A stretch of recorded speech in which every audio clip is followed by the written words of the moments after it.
Hola, mi nombre es Angélica Tazaico, soy estudiante del octavo ciclo de la Academia de la Universidad de las Peruanas, octavo ciclo de Psicología Humana. Ahorita voy a exponer un tema sobre psicolingüística, que es lo que me tocaba exponer. Pero quería comentarte algo sobre mí. Yo soy natural de Ica. Hace 4 meses perdí el trabajo y pude conseguir un trabajo en Pisco. Entonces estoy aquí, yo en Pisco, sí, en Pisco. Este es mi cuarto. Estoy trabajando para poder seguir pagando mi carrera y poder vivir. Estamos yo, mi cuarto, mi cama, mi mesa, mis libros, mi Biblia y para adelante, pues, ¿no? Trabajar, comer, estudiar y seguir aprendiendo para dejar de trabajar. Si te has dado cuenta, he empezado a hablarte de mi vida para que haya un lenguaje. Podemos comunicarnos a través del lenguaje. Lo mágico del lenguaje, entre lo que yo te pueda decir y lo que tú puedas entender. Aquí viene a tallar nuestro tema en lo que es psicología y la lingüística, ¿correcto? Lo tengo preparado en unas diapositivas, las voy a leer, pero te las voy a ir explicando. A ver, nosotros normalmente hablamos de la lengua, ¿no? Entendemos como normales aquellos a los que se dedican a la lingüística de manera profesional. Se piensa que la lingüística, es decir, que es aquella disciplina que estudia tanto la relación de la capacidad innata del lenguaje y que solo tiene 3 partes en las que se va a dividir, dejando de lado la literatura, la gramática, el vocabulario y la lectoescritura. Pero nada de esto está más lejos de la realidad, porque a la morfología y la sintaxis se les puede añadir efectivamente el léxico, un vocabulario y la fonética o fonología, pero también otras muchas subdisciplinas como la gramática del texto, la lingüística computacional, la lingüística histórica, la pragmática, la semántica, la sociolingüística o la psicolingüística.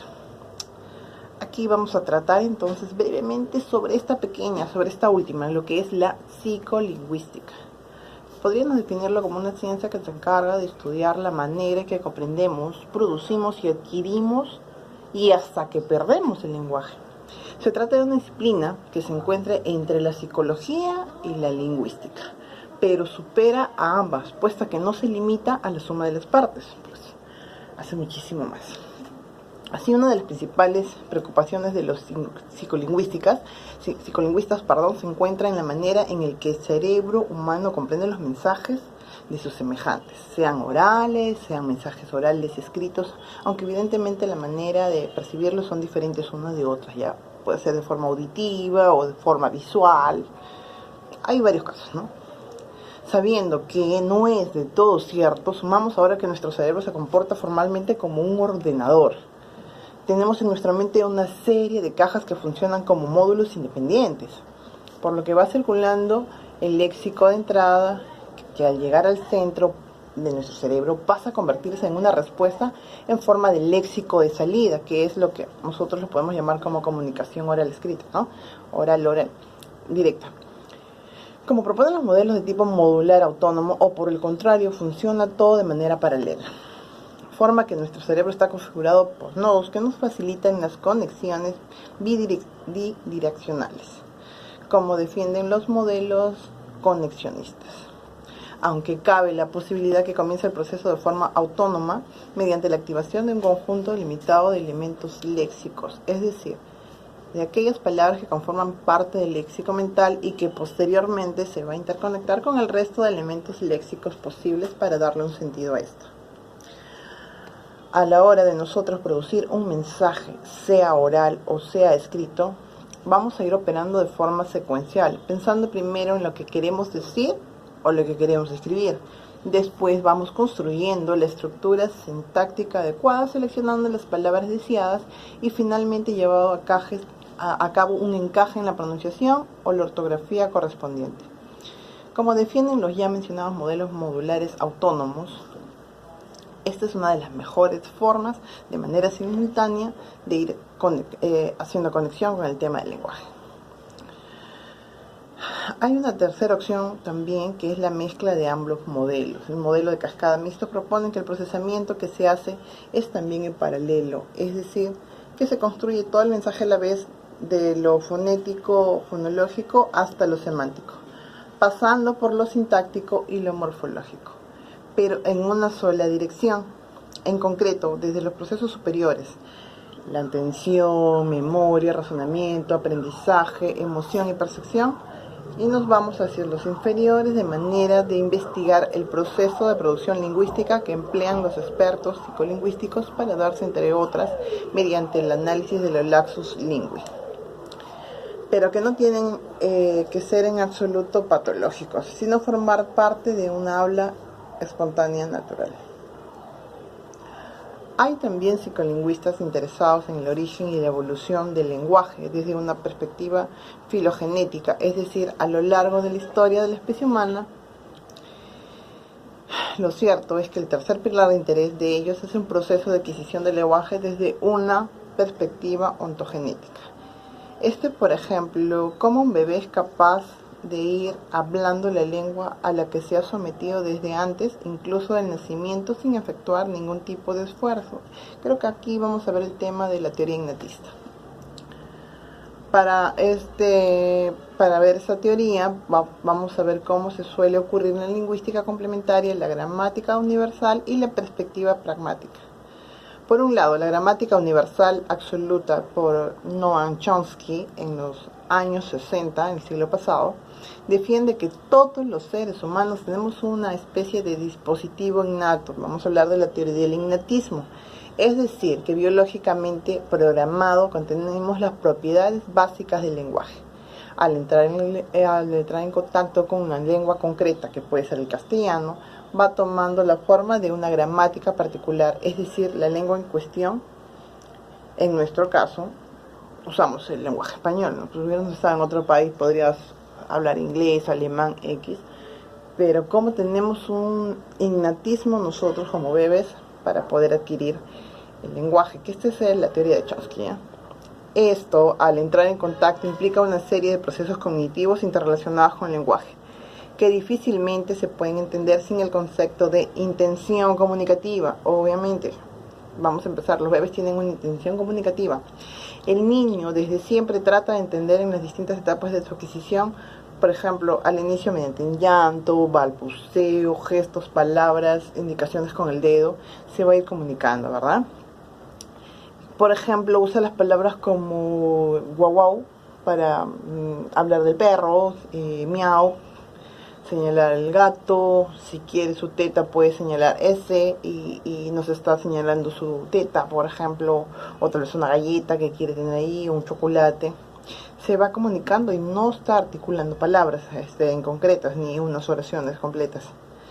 Luego va a ir alcanzando una adquisición plena del lenguaje hasta los 10 años aproximadamente. Durante todo ese tiempo, el pequeño gramático no ha dejado de construir formas inexistentes en su lengua, aunque existentes en su léxico mental, como este tipo de palabras de oye, se me ha rompido, cuando en realidad se le ha roto, ¿no? O sea, va usando ese tipo de palabras y de ahí lo va formando analógicamente cuáles son las palabras correctas, pues, ¿no? Esto nos va demostrando la enorme capacidad creadora que tiene el lenguaje humano. También le vamos a decir finalmente que la lingüística se ocupa también de los trastornos del lenguaje. Estos pueden tener lugar durante el proceso de adquisición, digamos, cuando el niño aún es pequeño, tomando una forma como la dislalia. También tenemos un problema con la dislexia, que a veces no nos permite comunicar. Son pocos los casos, pero es muy, muy fuerte el tema ahora de la dislexia.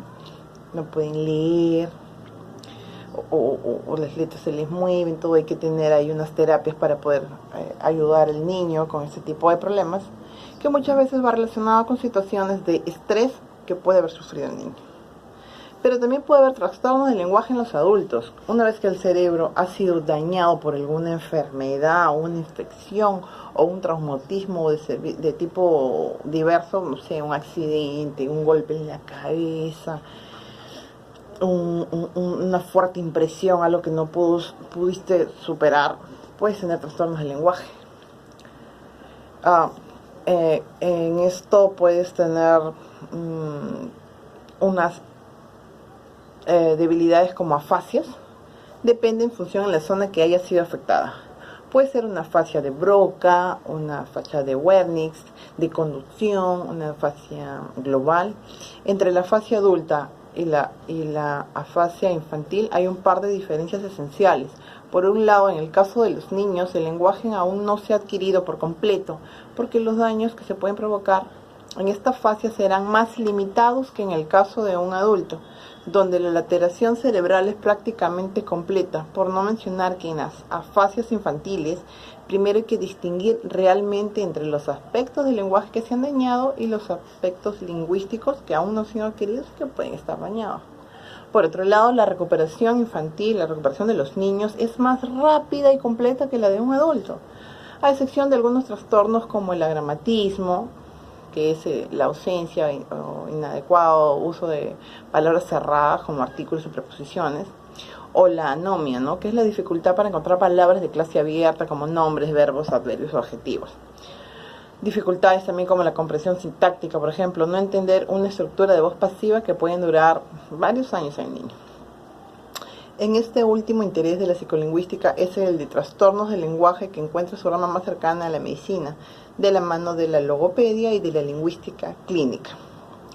Puesto que la esencia de la subdisciplina lingüística toma razón de ser la rehabilitación de este trastorno para conseguir en última instancia la reincorporación del hablante a la sociedad en tanto ser comunicativo. Dicho en pocas palabras y en resumen, entonces, la psicolingüística es tremendamente útil para la enseñanza de lenguas, que por su interés en la producción y la comprensión del lenguaje resulta especialmente evocadora en minuciosos análisis de la adquisición del lenguaje infantil o en el estudio del origen y la evolución del lenguaje. Pero sobre todo tiene una incalculable proyección profesional junto con ciertas ramas de la medicina, en la ayuda constante a aquellos individuos que han perdido su capacidad para comunicarse o que han perdido el lenguaje. Porque, como bien sabemos, esta es la clave de la esencia del ser humano. Sin él no podemos comunicarnos y por tanto estamos abocados a la más triste de las soledades. Obviamente, chicos, si nosotros no podemos comunicarnos, nosotros como un ser social no vamos a poder estar bien.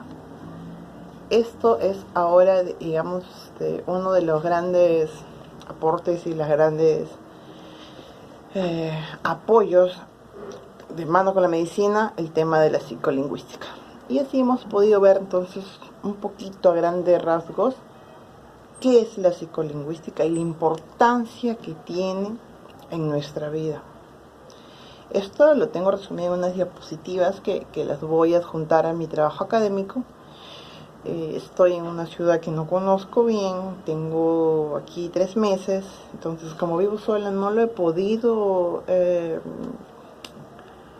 ir a una universidad y exponerla porque tengo un día libre a la semana y trato de irme a ver a mi hijo a Ica, y solamente estoy yo en Pisco. Pero eso no quita de que siga haciendo mis trabajos, siga estudiando de noche y pueda llevar a cabo mis estudios. No al 100%, te debo ser sincera, estoy al 90%, pero estoy usando mi psicolingüística. Me estoy comunicando a través de este video, proyectándome a seguir trabajando y seguir apoyándome para lograr los objetivos, que es pasar un ciclo de manera exitosa.